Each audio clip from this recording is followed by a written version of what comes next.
10장 말씀입니다.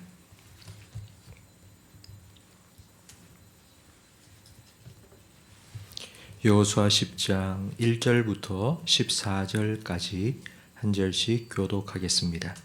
그때 여호수아가 아이를 빼앗아 진멸하되 여리고와 그 왕에게 행한 것 같이 아이와 그 왕에게 행한 것과 또 기브온 주민이 이스라엘과 친하여 그들 중에 있다함을 예루살렘 왕 아도니세덱이 듣고 크게 두려워하였으니 이는 시므온 왕도와 같은 큰 성임이요 아이보다 크고 그 사람들은 다 강함이라. 예루살렘 왕 아도니세덱이 헤브론 왕 호함과 아르무드 왕 비람과 라기스 왕 아비아와 에그론 왕 드빌에게 보내어 이르되 내게로 올라와 나를 도우라. 우리가 기브온을 치자. 이는 기브온이 여호수아와 이스라엘 자손과 더불어 화친하였음이니라 하매 아모리 족속의 5 왕들 곧 예루살렘 왕과 헤브론 왕과 아르무드 왕과 라기스 왕과 에글론 왕이 함께 모여 자기들의 모든 군대를 거느리고 올라와 기브온에 대진하고 싸우니라. 기브온 사람들이 길갈 진영에 사람을 보내어 여호수아에게 전하되 당신의 종들 돕기를 더디게 하지 마시고 속히 우리에게 올라와 우리를 구하소서. 산지에 거주하는 아모리 사람의 왕들이 다 모여 우리를 치나이다 하매 여호수아가 모든 군사와 용사와 더불어 길갈에서 올라가니라. 그때 여호와께서 여호수아에게 이르시되 그들을 두려워하지 말라. 내가 그들을 내 손에 넘겨주었으니 그들 중에서 한 사람도 너를 당할 자 없으리라 하신지라.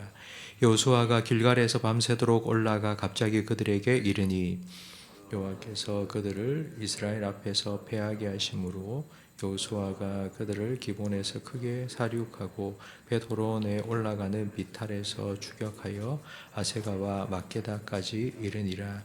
그들이 이스라엘 앞에서 도망하여 벳호론의 비탈에서 내려갈 때에 여호와께서 하늘에서 큰 우박덩이를 아세가에 이르기까지 내리심에 그들이 죽었으니 이스라엘 자손의 칼에 죽은 자보다 우박에 죽은 자가 더 많았더라.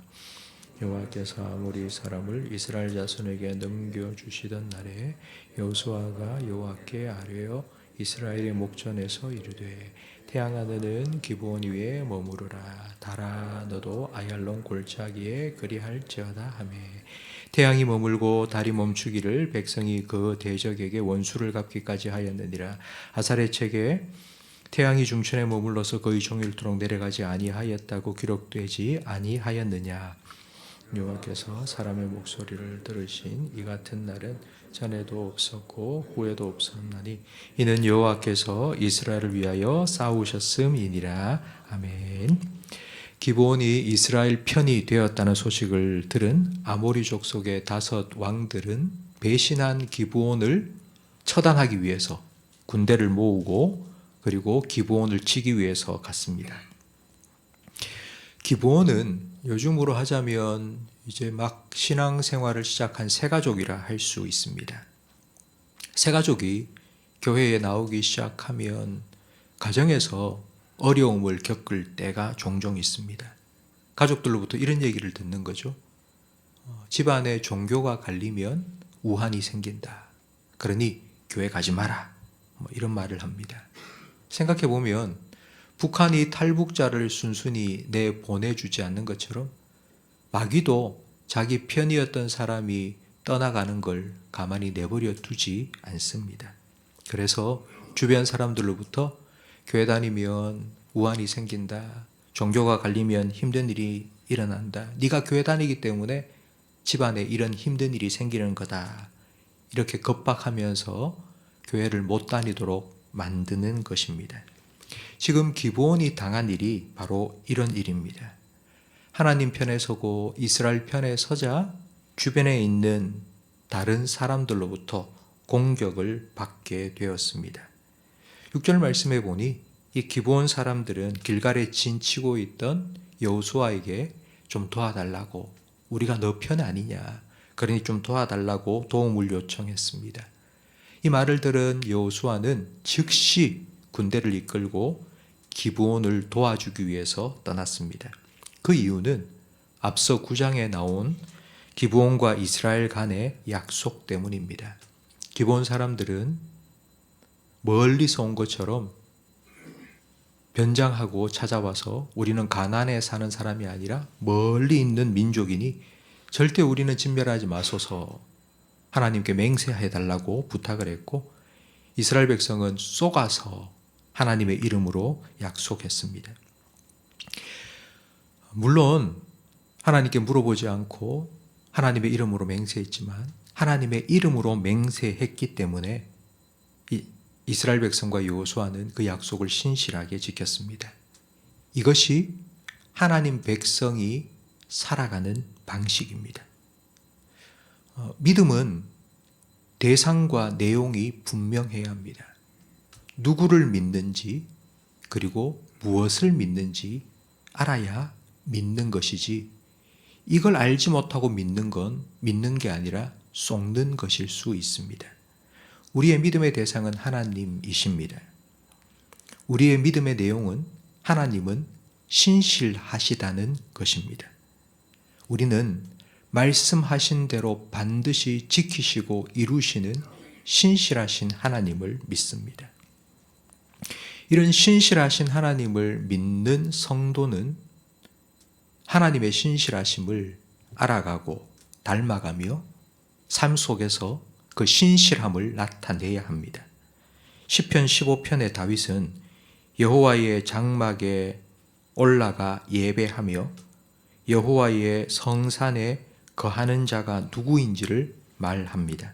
정직을 행하고 공의를 실천하며 진실을 말하고 남을 비방하지 않고 남의 허물을 들추지 않으며 약속한 것은 자기에게 손해가 된다 해도 지키는 사람, 바로 이 사람이 하나님께 올라가 예배드리며 하나님의 백성으로 살아가는 사람이라고 말합니다. 신실하신 하나님을 믿는 사람은 그 하나님의 신실하심을 배워서 그 신실하심을 이 땅 가운데 드러내며 살아가야 합니다. 약속한 것을 반드시 지키는 믿음직한 사람이 되어야지 신실하신 하나님을 믿는 사람이라고 성경은 말씀합니다.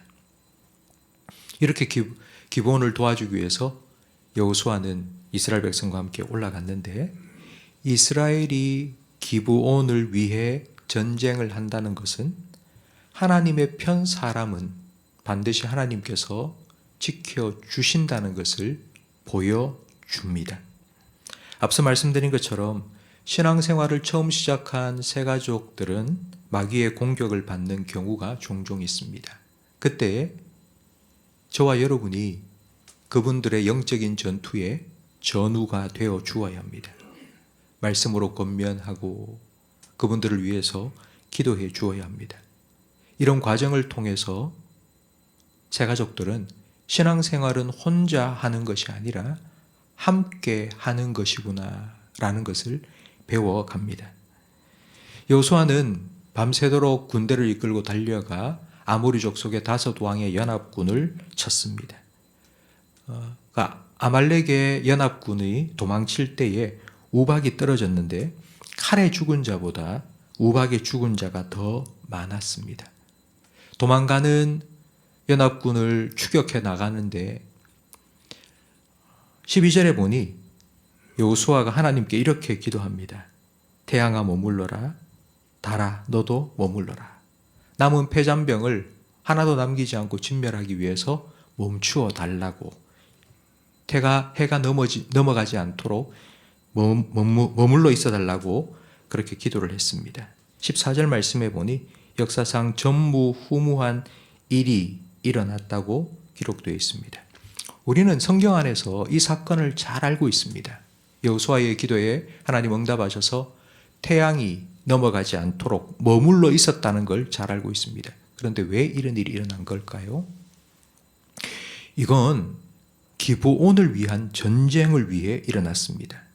다른 말로 하자면 새 가족을 위한 전쟁에 이와 같은 기적이 일어난 것입니다.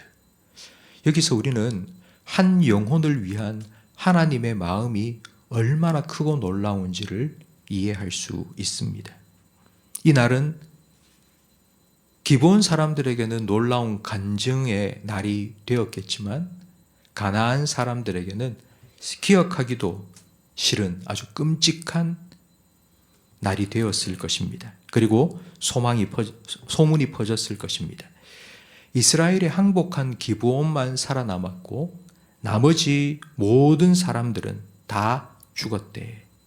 이 소문이 가나안에 쫙 퍼지면서 그 이후로 진행된 가나안 정복 전쟁은 정말 이스라엘이 파죽지세와 같이 밀고 돌아가서 승승장구할 수 있었습니다.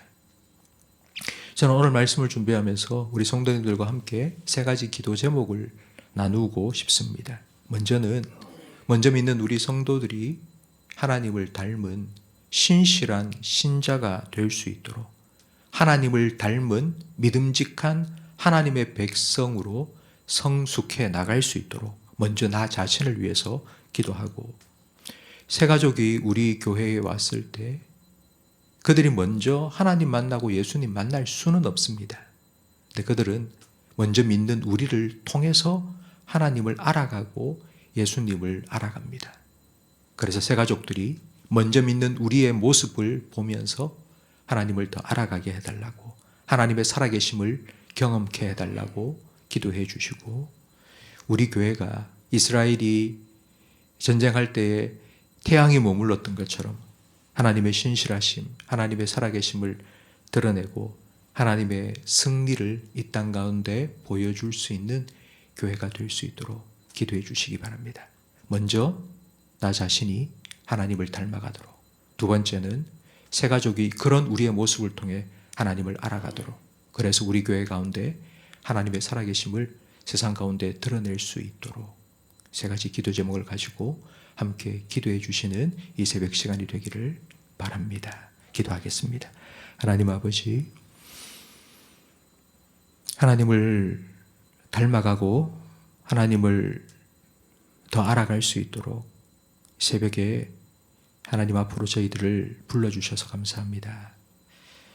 하나님의 신실하심을 알고 믿는 우리 성도들이 그 신실하신 하나님을 닮아 세상 가운데 하나님의 하나님 되심을 드러내며 살아가는 것, 그것이 하나님께서 우리를 부르신 뜻인 줄 믿사오니 우리 성도들의 삶 속에 하나님을 알아가고 닮아가는 거룩한 변화가 일어나게 해 주시며, 그런 우리의 삶을 통하여서 예수님을 모르는 사람들, 그리고 예수님을 처음 믿기 시작한 새가족분들이 주님을 더 가까이 할 수 있도록 우리를 통하여 주님의 형상이 드러나게 해 주시옵소서. 우리 교회 가운데 그와 같은 생명의 역사가 계속하여 일어나서 세상 가운데 하나님께서 우리 교회를 세워주신 목적, 사람을 예수님의 복음으로, 생명으로 살리고 키우고 고치는 생명사역 더 잘 감당해 나갈 수 있는 교회로 세워주시옵소서. 오늘 새벽에 우리 성도들이 이와 같은 기도 제목으로 함께 기도할 때에 주님께서 우리의 기도에 응답하여 주셔서 먼저 우리 마음속에 예수님의 생명, 예수님의 사랑, 하나님의 신실하심 채워주시고, 그 사랑과 생명과 신실함이 오늘 하루 우리의 삶과 우리의 말을 통해 흘러가게 해 주시옵소서. 예수님 이름으로 기도합니다.